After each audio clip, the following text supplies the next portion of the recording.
Davlatimiz rahbarining tashabbusi bilan tashkil etilgan Surxondaryo viloyati ko'p tibbiyot markazi yuqori texnologik jarrohlik amaliyotlari o'tkazib kelinmoqda.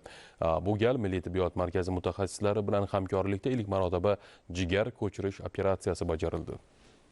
50 yoshli Yusufjon Amonov Surxondaryo viloyatining Jarqo'rg'on tumanida istiqomat qiladi. U bundan 4 yil avval jigar kasalliklari bilan og'rigan edi. Kasallikning yuki, og'riqlardan azoblangan Yusufjon Amonov tuzalishdan deyarli umidini yo'qotgandi. Davlatimiz rahbarining tibbiyotdagi islohotlari, aholi salomatligini mustahkamlash yo'lidagi ezgu sa'y-harakatlari, orzulari bir olam bo'lgan insonning dardiga darmon bo'ldi. E'tiborlisi, unga jigar ko'chirish amaliyoti davlat tibbiy sug'urtasi orqali imtiyozli Respublika Milliy tibbiyot markazi mutaxassislari va viloyatimizdagi shifokorlar ishtirokida o'tkazildi.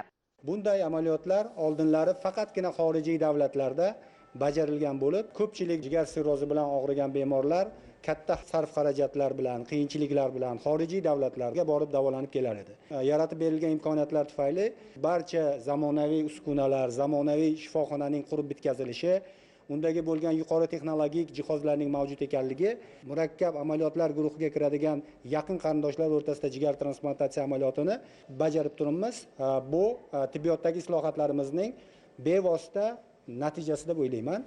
Bugungi kunda viloyatda jigar kasalliklariga chalinganlar 2500 nafardan ortiq. Ularda ham murakkab jarrohlik amaliyotlarini aynan viloyat tibbiyot markazida o'tkazish rejalashtirilmoqda. Quvonarlisi, transplantatsiya amaliyoti uchun bemorlarni to'g'ri tashxislashda tekshiruvlar ham bepul yo'lga qo'yilgan.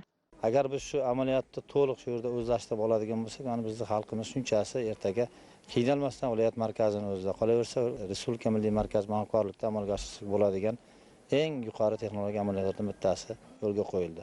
Imkoniyati cheklangan mana ba'zi bir oilalarimiz davlat hisobidan bepul amalga oshirdi. Bundan tashqari chanoqson bo'g'imida, tizza bo'g'imidagi endoprotezlash amaliyotlari ham viloyat markazida to'liq yo'lga qo'yilgan bo'lib, bular ham tibbiy sug'urta tizimi orqali bepul amalga oshirib kelyapti. Poytaxtlik va mahalliy shifokorlar hamkorligida bemorda jigar ko'chirish amaliyoti o'tkazildi. Operatsiya uchun 8 soatdan oshiq vaqt ketdi va natijalar muvaffaqiyatli chiqdi. Aytish kerakki, jigar ko'chirish noyob amaliyotlar sirasiga kiradi. Bu turdagi amaliyotning viloyat markazlarida o'tkazilayotganligi bemorlar va ularning yaqinlari uchun qulay imkoniyat bo'lmoqda. Qolaversa, mahalliy shifokorlar uchun malaka oshirish imkoniyat ham paydo bo'lmoqda. Viloyat ko'p tarmoqli tibbiyot markazida endilikda murakkab turdagi amaliyotlarni ko'paytirish, o'zaro tajriba almashish, yangi tibbiy amaliyotlarni aynan viloyatning o'zida joriy etishga harakat qilinmoqda. Binobarin, odamlarning og'irini yengil qilish, dardiga darmon bo'lish, ularga shodlik ulashish eng ulug' savobdir. Bugun tibbiyotimizdagi islohotlar ham mohiyatan ana shu maqsadga qaratilgan.